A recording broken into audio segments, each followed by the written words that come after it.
Hey guys, in this video we're going to take a look at how you can force restart a frozen unresponsive screen on the iPhone 15 series.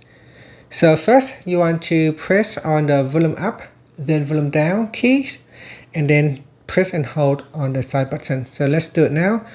Press on volume up, volume down, then press on the side button and hold. Now continue to hold. So hold for around 5 to 7 seconds and the phone will restart, and at which point when you see the Apple logo appear, you can let go of the button. So let go of the button now once you see the Apple logo appear on the screen.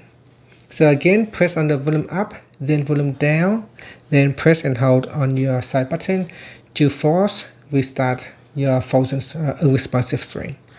And that's it. After that, you can put in the screen pin to lock back onto your home screen.